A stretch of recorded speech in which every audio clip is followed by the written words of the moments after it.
Hallelujah. Praise the Lord. Praise the Lord. Thank you, Jesus. We praise you. Hallelujah. Praise the Lord. Hallelujah. Good evening. Praise the Lord. हम परमेश्वर को धन्यवाद देते हैं। हम खुद को जिंदा कलाम को लेके आपके पास तक आए हैं। आज की बाइबल स्टडी के लिए हम परमेश्वर के पाक कलाम से एक आयत को पढ़ेंगे।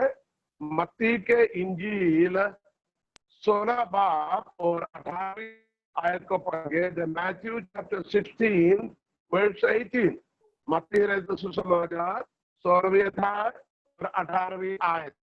Hallelujah, hallelujah. और मैं भी तुझसे कहता हूँ, खुदावंद यीशु मसीह अपने चेलों से बात करते हुए पत्रस से कहता, और मैं भी तुझसे कहता हूँ कि तू पतरस है, तू पत्रस है, और मैं इस पत्थर पर अपनी कलीसिया बनाऊंगा। इस पत्थर पर मैं अपनी कलीसिया बनाऊंगा। यहाँ हमारी टॉपिक है कलीसिया। हमारे टॉपिक है कलीसिया। इस में चर्च कहता है। तो हम आगे के दिनों में ये हम सीखेंगे एक्चुअली चर्च क्या है, कलीसिया क्या है, इसके बारे में हम सीखेंगे। सबसे पहले आप ध्यान से सुनिए। सबसे पहले आपको एक बात ये ध्यान रखना है, कलीसिया किसी बिल्डिंग नहीं है। Church is not a building. कुछ लोग बोलेंगे अरे तुम लोगों के पास चर्च तो है नहीं, हमारे पास बहुत बड़ा चर्च है, बहुत ऊंचा है, बहुत लंबा, बहुत चौड़ा है, ऊपर क्रॉस रखा हुआ है, अंदर बहुत बड़ा साज सजावट है। लोग इसके बारे में डींग मारते हैं, लेकिन असली जो चर्च है वो कभी कोई इमारत नहीं है। Church is not a building. दूसरा, चर्च एक क्लब नहीं है। क्लब की विशेषता क्या होता है, उसी में आने वालों को मेंबरशिप फीस देना जरूरी है। सालाना मेंबरशिप फीस लाना जरूरी है। और कभी कभी कोई प्रोग्राम हो, आपको अच्छे कपड़ा पहनकर आना है, और इस प्रकार हालेलुया, इस प्रकार आपको आप देख सकते हैं और सीख सकते हैं। तो यहाँ पर आपको एक बात देखना है, सीखना है। Hallelujah, hallelujah. क्या है? परमेश्वर की कलीसिया ना कोई धातुओं से बना है, ईंट पत्थरों से नहीं बनाया, वो एक बिल्डिंग नहीं है। ये गलतफहमी है। नंबर दो, परमेश्वर की भवन कोई क्लब नहीं है। जब मर्जी आएंगे, आया राम गया राम। जब इच्छा हो तो नहीं गया, और कभी साल में एक बार फीस दे दी। चर्च नहीं तो पुराना संस्था से ताल्लुक रखते हैं। This organization, we belong to that organization. हम मूल संस्था के हैं, हम ऑर्गेनाइजेशन के। तो 3 बातें मैं सबसे पहले कहना चाहूंगा। चर्च बिल्डिंग पढ़ने वाले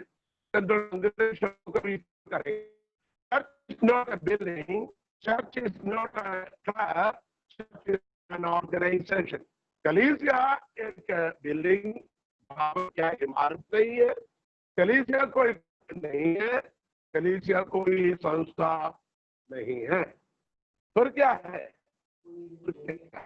कलीसिया की परिभाषा हम जब देखेंगे, कलीसिया की परिभाषा हम पढ़ेंगे प्रेरितों की पत्री 2 अध्याय 37 आयत से जब हम पढ़ते हैं, वहां पर एक बात लिखा हुआ, खासकर एक शब्द वहां लिखा गया। अब निकाले प्रेरितों की पत्री एक्ट चैप्टर 2, चलिए 37 to 42। तब सुनने वालों के हृदय छिद गए और वे पतरस और शेष प्रेरितों से पूछने लगे, हे भाइयों, हम क्या करें? पतरस ने उनसे कहा, मन फिराओ और तुम में से हर एक अपने अपने पापों की क्षमा के लिए यीशु मसीह के नाम से बपतिस्मा ले, तो तुम पवित्र आत्मा का दान पाओगे, क्योंकि यह प्रतिज्ञा तुम और तुम्हारे।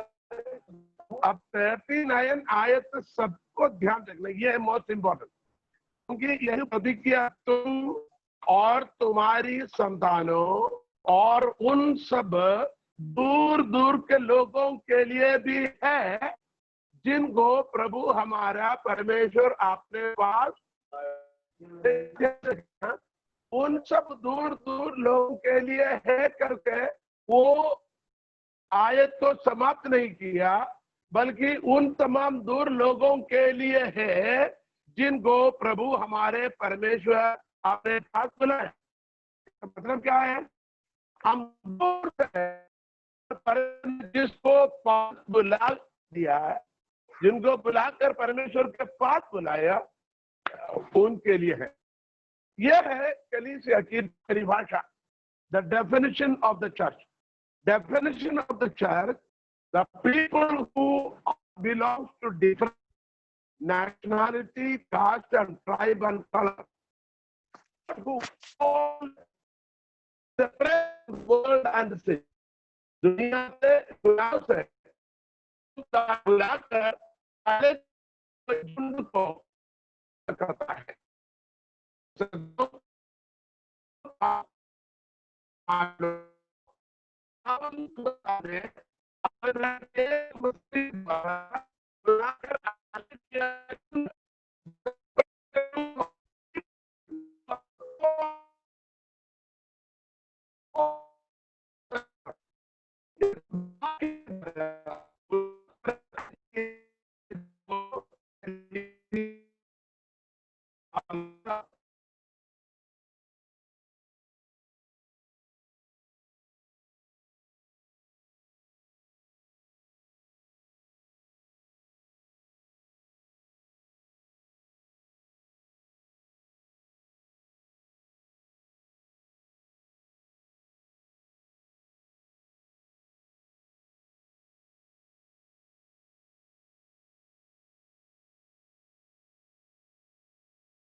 बिल्कुल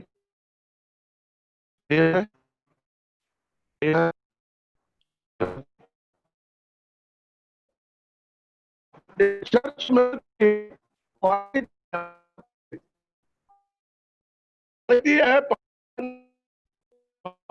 7वीं आयत, पहला यूहन्ना पहला अध्याय 7वीं आयत को हमें देखना है। क्वालिटी क्या है? पढ़िए। वह गवाही देने आया कि ज्योति की गवाही दे, ताकि सब उसके द्वारा विश्वास लाएं। वह आप तो वह ज्योति न था, परंतु उस ज्योति की गवाही देने के लिए आया था। पहले यूहन्ना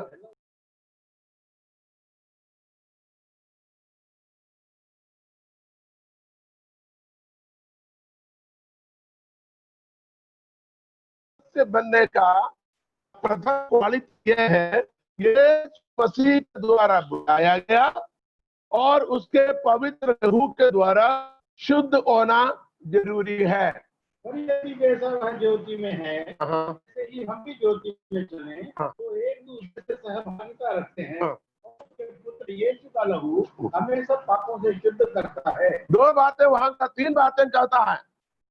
एक, उसने ज्योति में बुलाया, दूसरा हम उसके साथ सहभागिता रखें, तीसरा उसके पुत्र यीशु के लहू से हमें शुद्ध होना है।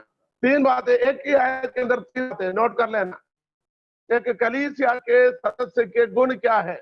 नंबर 1, अंधकार से अद्भुत ज्योति की ओर बुलाए हुए होना चाहिए।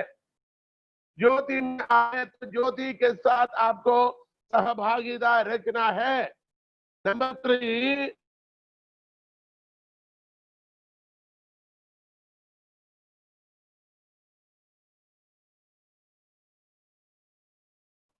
second, you must keep the fellowship with the glory of the Lord, the light. Number 3, you must be washed by the blood of Jesus Christ, which cleanseth us from all our sins. ये 3 quality number प्रथम में होना चाहिए, 3 quality हो गया। और Romeo की पत्री 10 अध्याय 9 और 10 आयतें जब हम पढ़ते हैं, रोमियो की पत्री 10 अध्याय 9 और 10 आयतें, यदि तू अपने मुंह से यीशु को प्रभु जानकर अंगीकार कर, अपने मुंह से यीशु को प्रभु जानकर अंगीकार करना, और अपने मन से विश्वास करे, अपना मन से विश्वास करना है, परमेश्वर ने उसे मरे हुओं में से जिलाया, परमेश्वर ने उसे मरे हुए से जिलाया, तो तू निश्चित उद्धार पाएगा। तो निश्चित हम उद्धार पाएंगे। हालेलुया। ये 3 गुण के बाद यहाँ कहता है आपको क्या करना है, यीशु को प्रभु जानकर अंगीकार करना है और विश्वास करना पिता ने उसे मरे हुए में से जिलाया, तो निश्चित उद्धार पाएंगे। तो हमें क्या करना, यीशु मसीह को उद्धार करता ग्रहण करना है, यीशु को प्रभु अंगीकार करना है, और हमें क्या करना है, मुंह से उसको अंगीकार करना है, मन से विश्वास करके और मुंह से अंगीकार करना जरूरी है, तो तुम निश्चय उद्धार पाएगा। क्योंकि धार्मिकता के लिए मन से विश्वास किया जाता है और उद्धार के लिए मुंह से अंगीकार किया जाता है। तो धार्मिकता भी हो गया और क्या हो गया, उद्धार भी हो गया। तो कलीसिया की सदस्य के गुण आपको प्रत्येक लोगों को इसको नोट करना है और आखिरी में अपने आप को जांचना है, इसमें कौन कौन सी चीज हमने किया, हमने पाया क्या मैं वाकई में कलीसिया है या नहीं, ठीक है ना। और इसके बाद मैंने अभी पढ़कर बताया था प्रेरितों की पत्री 2 अध्याय की 37-38 आयत में ये लिखा हुआ है, पढ़िए। पतरस ने उनसे कहा, मन फिराओ और तुम में से हर एक अपने अपने पापों की क्षमा के लिए, तो मन फिरना चाहिए, पापों की क्षमा के लिए यीशु मसीह के नाम से आपको बपतिस्मा लेना चाहिए, तो तुम पवित्र आत्मा का दान पाओगे। देखिए यहाँ पर 3 बात और देखता है, 3 पहले आयत में हमने देखा, दूसरी आयत में 2 बात को देखा, अभी के आयत में 3 बात को देखा, मन फिराना, बपतिस्मा लेना, पवित्र आत्मा पाना, ठीक है ना। अब आगे पढ़िएगा। क्योंकि यह प्रतिज्ञा तुम और तुम्हारी संतानों और उन सब दूर दूर के लोगों के लिए भी है। तो इसका मतलब है हम आपको क्या करना है, आपको पवित्र आत्मा पाना है। आगे उन तमाम लोगों के लिए है जो जिनको प्रभु हमारा परमेश्वर अपने पास बुलाएगा, जिनको परमेश्वर अपने पास बुलाएगा। आगे बहुत और बातों से भी गवाही दे देकर, और बहुत और बात भी गवाही दे देकर उन्हें यह समझाया कि अपने आप को इस टेढ़ी जाति से बचाओ। अपने आप को टेढ़ी जाति से बचाने वाला होना चाहिए। कलीसिया के सदस्य को क्या होना चाहिए, अपने आप को बचाने। प्रभु तू मुझे बचा ले, पास्टर अंकल आप मुझे बचा ले, पापा तू मुझे बचा ले, मम्मी तू मुझे बचा ले, पति को बोले हो जी आप हमें बचा लो, पत्नी को बोले तुम हमें बचा लो, ऐसा नहीं, बल्कि अपने आप को बचाना है टेढ़ी जाति से, ये टेढ़ी कौम से, पाप के लोगों से अपने आप को बचाना है, अपने आप को बचाना। तो कलीसिया कौन है, इन गुणों से भरे हुए लोग होना चाहिए जो अपने आप को टेढ़ी जाति से बचाने वाला होना चाहिए। हालेलुया। और एक और आयत आप पढ़िए, यहाँ पर आप देखते हैं अपने आप को अलग करना, सेपरेट किया हुआ है। यूहन्ना की सुसमाचार 3 अध्याय 3 और 5 में, 3 का 3 और 5 में लिखा हुआ है, जब तक कोई मनुष्य नए सिरे से जन्म नहीं लेगा वो परमेश्वर के राज्य को देख नहीं पाएगा। 3 और 5 उसको उत्तर दिया, 3 का 5 है ना, हाँ 3 और 5, 3 और 5। मैं तुझसे सच कहता हूँ, यदि कोई नए सिरे से ना जन्मे, यदि कोई नए सिरे से ना जन्मे तो परमेश्वर का राज्य देख नहीं सकता, परमेश्वर का राज्य देख नहीं सकेगा। यीशु ने उत्तर दिया, यीशु ने उत्तर दिया, सच सच कहता हूँ, मैं तुमसे सच कहता हूँ, जब तक कोई मनुष्य जल और आत्मा से ना जन्मे, जल और आत्मा से ना जन्मे तो परमेश्वर राज्य में प्रवेश नहीं, वो खुदावन की बादशाहत में दाखिल नहीं हो सकेगा। इसका मतलब आपको नया जन्म पाना है। You must be born again, नए सिरे से पैदा होना। एक बार हम माता पिता के गर्भ से, माता पिता के खून से हम पैदा हुआ है, लेकिन अब खुदावन कहता है परमेश्वर के या खुदावन की बादशाहत को, आसमानी बादशाहत को देखना और दाखिल होना है, आपको नया सिरे से जन्म लेना है। तो कलीसिया के सदस्य कौन है? जो नए सिरे से जन्म लिया हो। कैसे?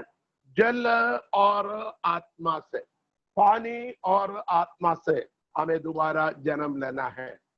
अभी तक हम जो बात कर रहे थे वो यही था, कलीसिया के सदस्यों के गुण क्या है, क्वालिटी क्या है, क्वालिटी क्या है, क्या क्या गुण होना चाहिए। नाम बदलने से कलीसिया के सदस्य नहीं बनता, रहन सहन कपड़ा बदलने से कलीसिया की सदस्य नहीं बनता, कोई क्रोस की चिन्ह डालने से, पहनने से कलीसिया की सदस्य ना बनता। कलीसिया की सदस्य बनने के लिए ये जो बताया गया गुणों को हमारे जीवन में होना चाहिए। Praise the Lord, hallelujah, hallelujah. अब हम इसी सिलसिले में और कुछ बातों को आपको बताना चाहता हूं आज। वो यही है, आपने पहले जो आज पढ़ा था, कौन से? 16 के 18। मैं भी तुमसे कहता हूँ, यीशु मसीह कहता मैं भी तुमसे कहता हूँ, पत्र से, हाँ, और मैं इस पत्थर पर अपनी कलीसिया बनाऊंगा, मैं कलीसिया बनाऊंगा।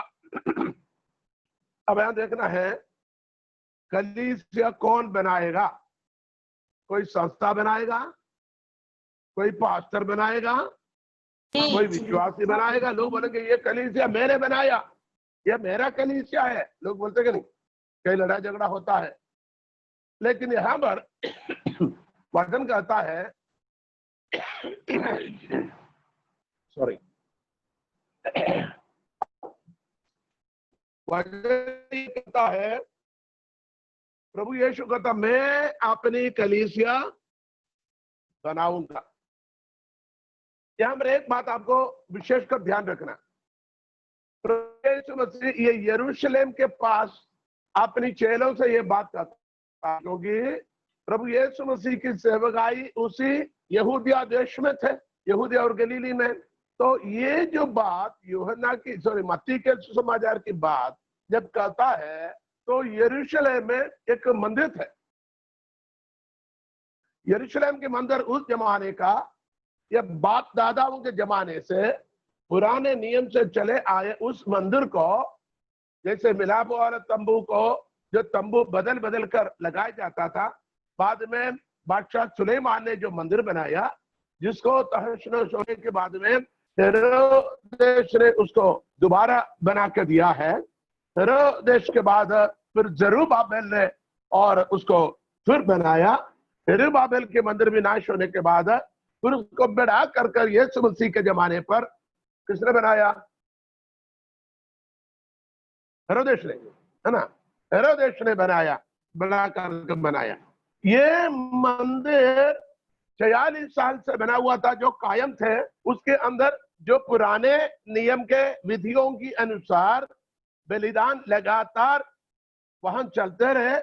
काहिनों की, सरदार काहिनों की, उनकी सेवकाई, काहिनात बराबर अपनी नियम के अनुसार, अपनी परंपरा के अनुसार चलते रहता था। यह सब कुछ वहां पर है। कब यीशु कहता है मैं अपनी कलीसिया बनाऊंगा, उस वक्त यरूशलेम में पूरे विश्व के अंदर मशहूर यरूशलेम की बड़ी से बड़ी मंदिर थे। उस मंदिर को देखकर यीशु मसीह कहता मैं अपने मंदिर बनाऊंगा। एक बार खुदावंद यीशु मसीह ने कहा मेरे पिता के घर प्रार्थना के भवन कहा जाएगा, तुमने उसको क्या चोर डाकुओं का अड्डा बना दिया। इसको वो जो मंदिर, उस मंदिर के प्रति जो तीव्रता, जो जो जो जज्बा जो यीशु के अंदर थे, इसलिए उसने क्या बनाया?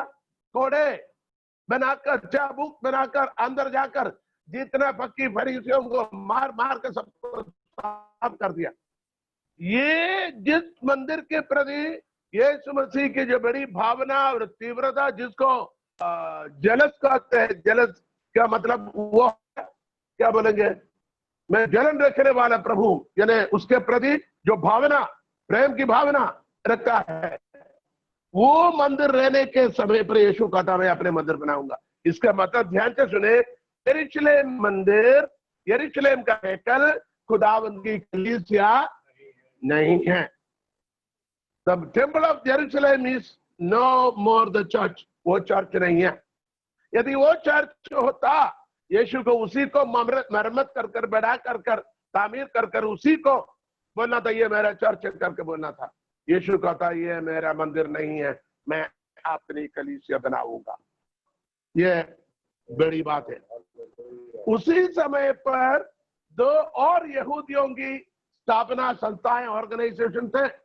एक को कहता यहूदियों के सिनेगोग, यहूदियों को सिनेगोग कहता है।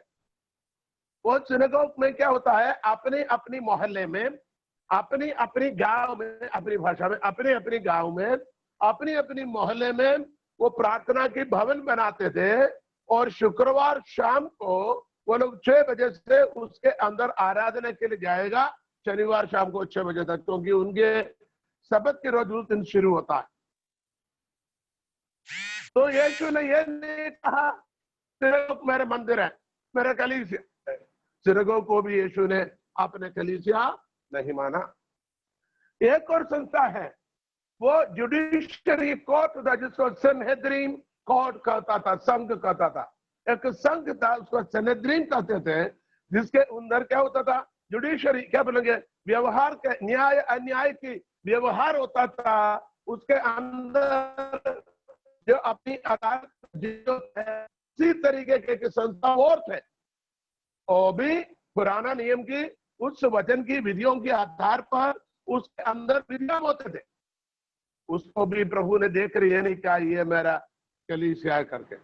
तो ध्यान से सुने, उस जमाने पर परमेश्वर के द्वारा, इस्राएल के द्वारा स्थापना किए हुए 3 संस्थाएं थे। एक हर तरह की आत्मिक सेवकाई करने वाले, हर तरह की त्योहार मनाने वाले, हर दुनिया के लोग इकट्ठा होने के नियम जो रखा हुआ था, वो मंदिर, जिसके बारे में यीशु कहते इसे तोड़ दो, मैं इसे 3 दिन में बना लूंगा। वो मंदिर थे, इतने मशहूर थे, सोना चांदियों से, बड़े बड़े पत्थरों से, बड़े आलिशान, दुनिया के अंदर के एक शान होकर बनाया था। यीशु कहता ये मेरे मंदिर नहीं, मैं अपने कलीसिया अलग बनाऊंगा। इसका मतलब है 3 बात: यरूशलेम के मंदिर, सनहेद्रीन का संघ, और उनके यहूदियों का सिनेगोग। ये तीनों कलीसिया नहीं है। यीशु कहता मैं अपने कलीसिया बनाऊंगा। ध्यान रख लीजिए।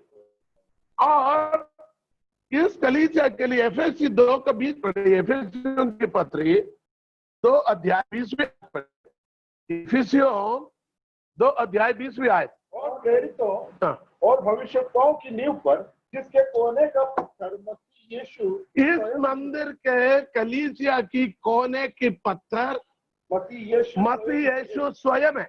कुछ लोग कहता है और सिखाता है कोने का पत्थर पत्थरस है, पत्थर पर कलीसिया बनाया। यीशु से क्या नहीं किया? पत्थर पर कलीसिया नहीं बनाया। फिर कोने के पत्थर स्वयं यीशु मसीह है, लिखा हुआ के पत्थर स्वयं यीशु मसीह है। और नींव के पत्थर भी है, भविष्यवक्ताओं और प्रेरितों।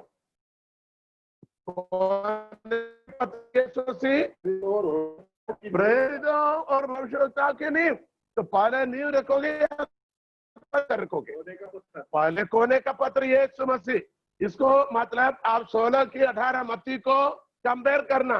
पत्रस से क्या बोला? तू पत्रस है, तू पत्रस है। और मैं तुझ पर कलीसिया बनाऊंगा नहीं बोला, मैं इस पत्थर पर।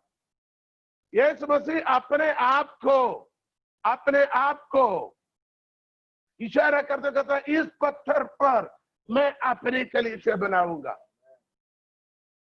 उसकी थोड़ा सा हमें उसके मूल भाषा में जाना।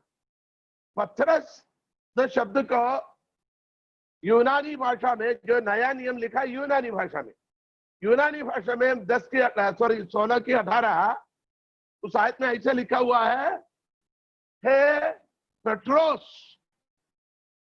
पेट्रोस का मतलब पतरस। पेट्रोस के अर्थ होता है एक छोटा सा पत्थर जो आसानी से एक जगह से दूसरा जगह लेके जा सकता है, पेट्रोस। तो यीशु कहता तू पेट्रोस है, तू हिलने वाला एक पत्थर है, तू कभी भी यहां से उधर, उधर से इधर तुझे मूव कर सकता है।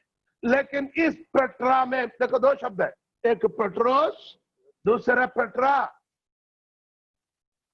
पेट्रोस और पेट्रा, ग्रीक यूनानी बाइबल को उस शब्द को लेके आप पढ़े, में चाहिए तो डिस्प्ले कर सकता हूँ, हमारे सिस्टम के अंदर है, मेरे पास ग्रीक यूनानी दोनों बाइबल है। तो वहां लिखा हुआ है तू पेट्रोस है और मैं पेट्रा में अपने चर्च बनाऊंगा। इसका मतलब हिलने वाले से बचने वाले एक पत्थर है। और यीशु कहता है पटरा के अर्थ एक चट्टान, पहाड़ जैसे चट्टान, जो कोई उसको हिला नहीं सकेगा, हटा नहीं सकेगा। इसका मतलब कलीसिया कहां पर बना हुआ? यीशु मसीह जो स्वयं जो चट्टान है, जो कोई हिला नहीं सकेगा, ना कोई राजा, ना कोई प्रधान, ना कोई मंत्री या प्रधानमंत्री, देश के विद्वान लोग, कोई सामाजिक कार्यकर्ता, कोई राजनीतिक नेता, ये दुनिया की कोई बादशाह महाराजा कोई भी इस पत्थर को हिला नहीं सकेगा, क्योंकि इस पत्थर बड़ी पहाड़ से भी मजबूत पत्थर है। किसी डायनामिक उसी पर नहीं लगेगा, किसी बारूद उसी पर नहीं लगेगा, कोई जादू टोना तंत्र मंत्र धागा ताबीज उस पर नहीं लगेगा। वो एक ऐसा पत्थर है जो दुनिया की उत्पत्ति के पहले स्थिर किया हुआ पत्थर है। उस पत्थर का नाम यीशु मसीह है। हालेलुया।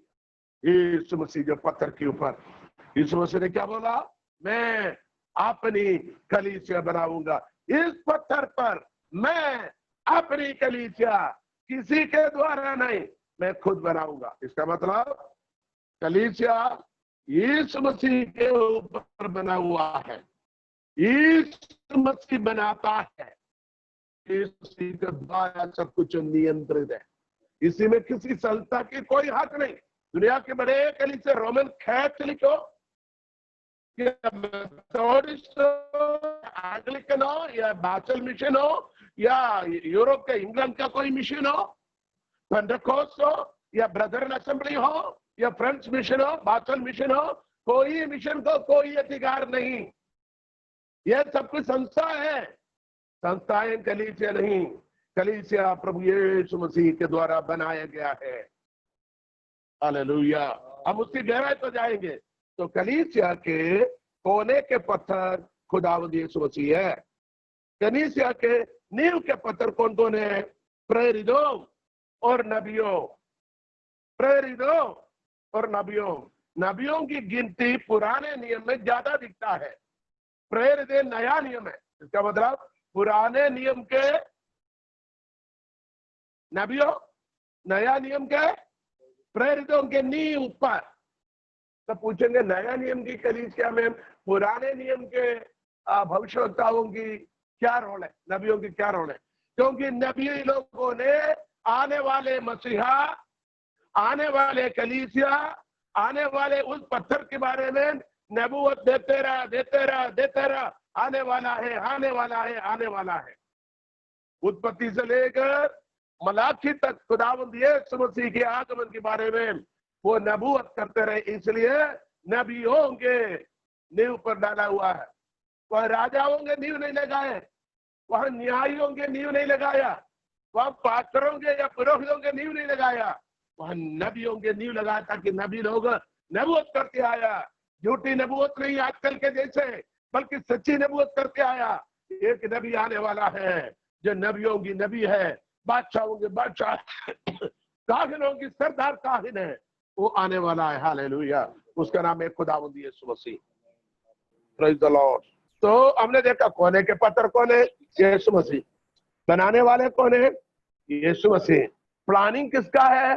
यीशु मसीह का। हालेलुया। और इसके नींव की पत्थर कौन कौन है?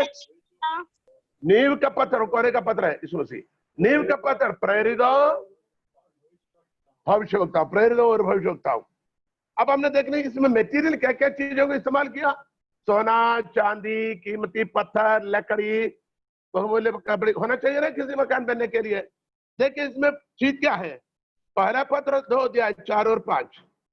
पहला पत्रस 2 अध्याय 4 और 5 आए। पत्रस की पहला खत 2 अध्याय।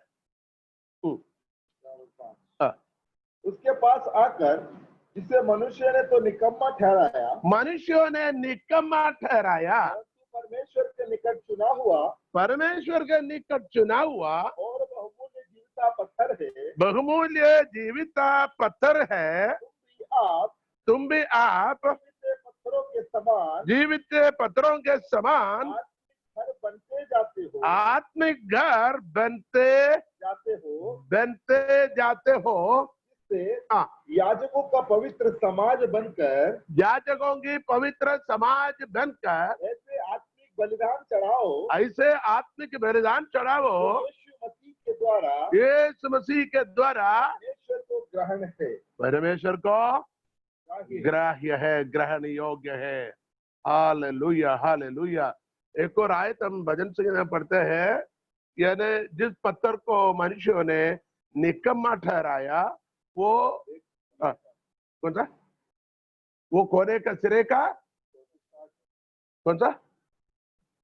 पढ़िए। हालेलुया। यहाँ पर कहता है पत्थर को राजमिस्त्रियों ने निकम्मा ठहराया, जिस पत्थर को राजमिस्त्रियों ने निकम्मा ठहराया वही कोने का सिरा हो गया, वही कोने का सिरा हो गया। कौन सी आयत है? 118 भजन संगीत 118 का 22। 118 का 22 में कहता, जिस पत्थर को राजमिस्त्रियों ने निकम्मा ठहराया उससे कोने का सिरे का पत्थर बना दिया। इसका मतलब किन चीजों से बनाते हैं? वापस आए उसके पास आकर जिससे मनुष्यों ने तो निकम्मा ठहराया, किसके पास? जिसको राजमिस्त्रियों ने निकम्मा ठहराया था। सवाल यही है, किसको राजमिस्त्रियों ने निकम्मा ठहराया था? यीशु मसीह को, मुझे आपका नहीं, यीशु मसीह को राजमिस्त्रियों ने, समाज के ठेकेदारों ने, शास्त्रियों ने रद्द किया, तिरस्कार किया। इसलिए उसको पकड़ कर क्या किया? उसको सूली पर चढ़ाया। उसको निकम्मा तो ठहराया, लेकिन वही पत्थर क्या बन गया? कोने का सिरा बन गया, कोने का पत्थर बन गया, कोने का पत्थर बन गया। देखिए कोने का पत्थर खुदावंद यीशु मसीह। हालेलुया। यहाँ पर और हम पहला पत्र 2 के 4 और 5 में उसके पास आकर, जो यीशु मसीह जिसको लोगों ने निकम्मा ठहराया था, उसके पास आकर परमेश्वर के निकट चुना हुआ और बहुमूल्य जीविता पत्थर है। कौन? यीशु मसीह। परमेश्वर, मनुष्यों ने निकम्मा ठहराया, लेकिन परमेश्वर की नजर में वो जीविता और बहुमूल्य पत्थर है। ये ध्यान रखिएगा, ये आपके साथ भी यही एप्लीकेबल है। समाज में, परिवारों में, गांव में, जाति में आपको निकम्मा समझेगा, लेकिन आपका मूल्य परमेश्वर के सम्मुख जीवित और बहुमूल्य है। आप अपने आप को कमजोर नहीं समझना, आप बहुमूल्य पत्थर है, आप जीवित पत्थर है। हालेलुया। परमेश्वर के निकट आपका मूल्य बहुमूल्य। हाथ उठाकर प्रभु की महिमा करे। खुदा, तूने मुझे बहुमूल्य बनाया, तूने मुझे मजबूत कर दिया है, तूने मुझे जीवित कर दिया है, तूने मुझे आशीषों से भर दिया है। हालेलुया। उसके पवित्र नाम को धन्यवाद। 5 तुम भी आप जीवित पत्थरों के समान आत्मिक घर बनते जाते। देखिए अब ये आत्मिक घर, परमेश्वर के भवन क्या है कलीसिया? आत्मिक घर है। तुम भी उसके पास आने से, हम भी यीशु मसीह के पास आने से जीवित पत्थर बनकर आत्मिक घर बनते जाता है। इसका मतलब कौन सी चीजों से कलीसिया बनता है? हमसे, हमारे द्वारा, मुझे और आपको यीशु चुनकर, जैसे एक कारीगर अच्छे पत्थर को चुनकर दीवार में एक के पीछे एक को जोड़ता है, वैसे जोड़कर जैसे दीवार को बनाता है, वैसे राज्य मिस्त्री, इस कलीसिया की राज्य मिस्त्री कौन है? हमारे प्रभु यीशु मसीह स्वयं हमें चुनकर उस पत्थर के साथ जोड़कर, जो कोने के पत्थर है, जो नील के पत्थर है, जोड़ जोड़कर हमें भी जीवित बनाया है। ध्यान से सुनिएगा, एक ऐसा ईंट जिसमें कोई जीवन नहीं है, लेकिन कहता है हम जो जीवित नहीं थे, बल्कि हमें बाहर फेंका गया था, रद्द किया था, लेकिन हम जीवित पत्थर के पास आने से कोने के पत्थर में जीवन है। उस जीवित पत्थर में जुड़ने से उस पत्थर से आपके अंदर प्रवेश हो गया, आप भी जीवित पत्थर बन गया। समझ लीजिए, उदाहरण के लिए ये एक चुंबक है, इसमें जीवन है। ये चुंबक के पास एक दूसरी चीज आया तो इसमें अभी कोई चुंबक की ताकत नहीं, लेकिन इसके पास आने से इसमें भी चुंबक की सामर्थ्य आता है। ठीक उसी तरीके से जीवित परमेश्वर के पास आने से, जीवित यीशु मसीह के पास जुड़ने से, जुड़ा जाने से हमारे अंदर भी जीवन आया है। यह दुनिया की जीवन नहीं, बल्कि आनंद जीवन परमेश्वर ने हमें दिया है। जीवित, तुम भी जीवित क्या हो गया? आत्मिक घर बनते जाते हो, जिससे याजकों ने पवित्र समाज बनकर, याजकों का पवित्र समाज बनकर ऐसे आत्मिक बलिदान चढ़ावो जो यीशु मसीह के द्वारा परमेश्वर को ग्राह्य है। हालेलुया। अब देखिए हम भी क्या बन गए? हम भी जीवित पत्थर बनकर आत्मिक घर बन गया। आत्मिक घर के नीचे अंडरलाइन करना, I am the spiritual temple, आत्मिक कलीसिया। कलीसिया की शब्द जब भी इस्तेमाल करोगे बोलना आत्मिक कलीसिया। आत्मिक क्यों जोड़ना? क्योंकि कलीसिया भौतिक वस्तुओं से निर्मित नहीं है। खंडवा रेलवे स्टेशन के पास आएगा तो बड़ा दिखेगा, आगे जाएगा तो बड़ा दिखेगा, आप देश विदेशों में जाएगा तस्वीरों बड़े बड़े दिखेगा, आसमान तक ऊंचे। वचन कहता है ये कलीसिया नहीं है। हाँ, लोगों का इकट्ठा होने का एक आराधना का भवन है, क्योंकि घरों में लोग समा नहीं जाता, इसलिए आजादी से इकट्ठा होने के लिए एक पब्लिक प्लेस है, that we can come together and worship our God without any disturbance। बिना किसी रुकावट से हमारे खुदावंत को प्रतिष्ठित करने की एक स्थान है वो, जो ईंट और पत्थरों से बना हुआ। लेकिन वो कलीसिया क्या है? कलीसिया वो नहीं है। खुदावंत यीशु मसीह के आमद पर क्या वो इमारत को लेके जाएंगे? नहीं, इमारत को ही रहेंगे। फिर आत्मिक लोगों को लेके जाएंगे जो आत्मिक कलीसिया बना हुआ है। तो तुम भी आप जीवित पत्थरों के समान आत्मिक घर बनते जाते हो, जिससे याजकों का पवित्र समाज बनकर ऐसे आत्मिक बलिदान चढ़ावो जो यीशु मसीह के द्वारा परमेश्वर को ग्राह्य है। Hallelujah, hallelujah. इसका मतलब अच्छा तुम्हारे लिए जो विश्वास करते हो तो वो बोले। अब हम यहाँ पर हमें यह लिखा हुआ, शायद 7वें आयत में लिखा हुआ, जिस पत्थर को राज मिस्रियों ने निकम्मा ठहराया था वही कोने का सिरा हो गया। और यहाँ पर हम एक बात को ये सीखता है, क्या है? हम आत्मिक भवन है, हम खुदावंत की कलीसिया है। कैसे बनता है आपने पढ़ लिया है। एक और आयत उसी सिलसिले में पढ़े, प्रकाशित वाक्य 5 अध्याय उसके 9वीं आयत। प्रकाशित वाक्य 5 अध्याय उसकी 9वीं आयत। हालेलुया।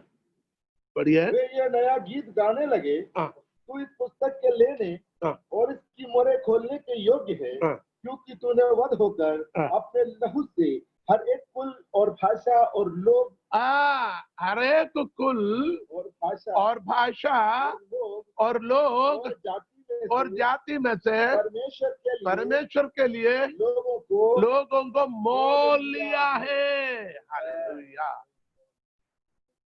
उस मेमने के लहू के द्वारा, खुदावंद यीशु मसीह के लहू के द्वारा हरेक कुल, हरेक भाषा और लोग और जातियों में से परमेश्वर के लिए लोगों को मोल लिया है। वो मोल लिए हुए लोगों के झुंड को कलीसिया कहता है। तो हमने देखा कलीसिया क्या है, कलीसिया कैसे बनता है, कलीसिया कौन बनता है, कलीसिया की कोने का पत्थर क्या है, कलीसिया के नींव का पत्थर कौन है, बनाने वाला कौन है, सुपरविजन कौन है। अब हमें देखना है, एक बार और आपको पढ़ाई, हम स्टडी में आ रहे हैं इसलिए हमें ये सीखना है बनाने वाले खुदावंद यीशु मसीह स्वयं है। ठीक है ना। इसके लिए खर्चा है, कोई चीज बनाने के लिए खर्चा भी तो है। मकान बनाने के लिए किसी को लाखों खर्चा होता है, किसी को करोड़ों का होता है। तो कलीसिया बनाने के खर्च क्या है, उसका कीमत क्या है? उसका कीमत क्या है? खुदावंद यीशु मसीह के पवित्र लहू, इसका कीमत है। कलीसिया की कीमत, आपने क्या कीमत चुका है, मैंने क्या चुका है? कुछ नहीं। कलीसिया की कीमत खुदावंद यीशु मसीह के बहुमूल्य लहू से, हमने पढ़ा खुदावंद के बहुमूल्य लहू से तुम्हें क्या किया, मोल लिया हुआ है। खुदावंद के बहुमूल्य लहू से हमें मोल लिया हुआ, पहले जो हमने आयत में पढ़ा है और अभी हमने देखा है, उसके लहू से खुदा ने हमें मोल लिया है। हालेलुया। अब ये कलीसिया की काम पूरा हो गए क्या? नहीं। यीशु मसीह ने अपनी प्लान को, अपनी योजना को डिक्लेयर कर दिया। बोल दिया मैं अपने कलीसिया बनाऊंगा, कोने के पत्र मैं स्वयं हूं, नींव के पत्र प्रेरित और आवश्यकता हूं। और हम इधर दो जगहों पर आयतों को पढ़ा है। कहां से पढ़े? पहला पत्र दूसरे अध्याय में, 2, 4 और 5 में हमने पढ़ा, और प्रकाशित वाक्य 5 का 9 में पढ़ा। वो भिन्न कुल, भाषा, जाति, वंश से मेमने के लहू से खरीदे हुए लोग ही यीशु के पास आकर जीवित पत्थर के रूप में बनकर हम आत्मिक सभा, आत्मिक ग्रह, आत्मिक कलीसिया बन चुके हैं। और हमें एक आयत और पढ़ना है, वही पहला पत्रस में है ना। हालेलुया। हम दूसरा अध्याय उसके 9 आयत। तुम एक चुना हुआ वंश, तुम एक चुना हुआ वंश है, और राजपदधारी याजकों का समाज, पवित्र लोग, परमेश्वर की निज प्रजा हो, इसलिए कि जिसने तुम्हें अंधकार में से अपने अद्भुत ज्योति में बुलाया है, उसके गुण प्रकट करो। तुम पहले तो कुछ भी नहीं थे, पर आप परमेश्वर की प्रजा हो। तुम पर दया नहीं हुई, पर अब तुम पर दया हुई। हालेलुया।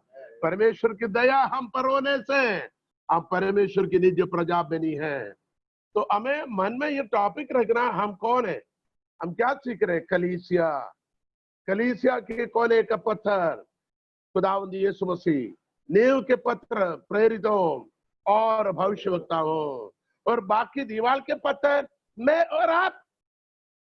भिन्न भिन्न जाति और समाज और रंग और भाषा, वर्ग और गोत्र से प्रभु यीशु मसीह के बहुमूल्य लहू के द्वारा खरीद कर अलग किए हुए उन लोगों से कलीसिया बनते आया है।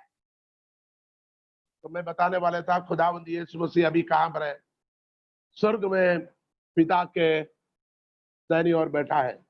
तो कलीसिया कौन बना रहे? आप कलीसिया की बनावट पवित्र आत्मा के सुपरविजन में है। अब पवित्र आत्मा के सुपरविजन में है, और हम जैसे लोगों को उसको कारीगर बनाता है। कारीगर की काम क्या है? कारीगर नहीं, हम कारीगर नहीं है, हम बिल्कुल लेबर लोग हैं, लेबर। इसलिए दास का शब्द दिया हुआ, दास का शब्द। हम दास लोग हैं। क्यों? स्वामी कहता पत्थर लेके आओ, पत्थर लेके आओ। बोलो गारा लेके आओ, गारा मिट्टी लेके आओ। बोलो पानी लेके आओ, पानी लेके आना। बोलो पत्थर ऊपर उठा कर दे दो, उठा कर दे दिया। बोलो सीमेंट को गोल दो, गोल दिया भैया। बोलो तराई कर लो, हाँ तराई कर लिया। बोले बार बार उनको वजन दे दो, हाँ दे दिया। बार बार उनको वजन से उनको गीला करो ताकि मजबूत हो जाए, हाँ दे दिया। अच्छी सीमेंट की पकड़ उसमें होना चाहिए, अच्छे से प्लास्टर कर ली, रंदा लगाओ, हाँ लगा दिया प्रभु। बोले रोज उनको वजन खिलाओ, रोज उनको वजन से उनको तराई करो ताकि वो मजबूत होते जाएं। जैसा हमें मालूम है मकान बनाते हैं उसके जमीन के अंदर उसके फ्लोर का कुटाई करते हैं, छत में कुटाई करते, बोले कुटाई कर दो, हाँ वजन से कुटाई करते ताकि मजबूत हो जाए, ये टूट ना जाए, ये मजबूत हो जाए। हम लोग हैं नौकर लोग, दास लोग, घमंड करने के लिए कुछ नहीं। We are the weak servants, हम निकम में नौकर है। और खुदा ने मुझे और आपको क्या कर दिया, उसका जीवित मंदिर बना दिया, जीवित मंदिर बना दिया। हालेलुया। अब वो परमेश्वर की पवित्र आत्मा के द्वारा कलीसिया बनाए जा रहे हैं। पवित्र आत्मा सुप्रवेश करता है, इसलिए पवित्र आत्मा में सचेत करता है क्या सही है क्या सही नहीं है, किसको निकालना किसको नहीं निकालना, क्या होना चाहिए क्या नहीं होना चाहिए। इंसान की आंखें छिपा सकता है लेकिन पवित्र आत्मा की आंखों में अब धूल ना झोंक सकेगा। हालेलुया। परमेश्वर अपनी प्रेम से कलीसिया को बना रहे, परमेश्वर अपनी ज्ञान से कलीसिया को बना रहे, परमेश्वर अपनी अनुग्रह से कलीसिया को बना रहे। हालेलुया। तीन बातों से अब कलीसिया बनाते जा रहे। नंबर वन उसके प्रेम से, हमने उसको प्रेम नहीं किया, उसने मुझे और आपको प्रेम किया, चुन लिया है। हालेलुया। हम इसके लायक नहीं है लेकिन खुदा ने हमें लायक बना दिया। हालेलुया।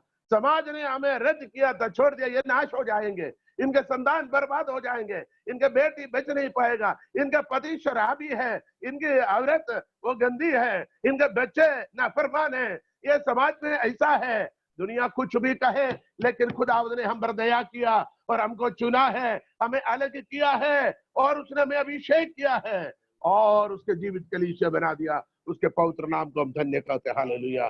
तो तीन बातों से कलीसिया बनता, उसका प्रेम से कलीसिया बन रहे, उसके ज्ञान से कलीसिया बना रहे और उसके अनुग्रह से कलीसिया बना रहे। हालेलुया।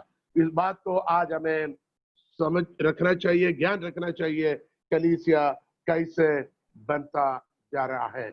हमने अभी तक जो सीखा उस पर एक बार और मनन करेंगे। कलीसिया क्या नहीं है, कलीसिया किसी बड़ी इमारत नहीं है और कलीसिया कोई क्लब नहीं है, कलीसिया कोई संस्था नहीं है। फिर कलीसिया क्या है?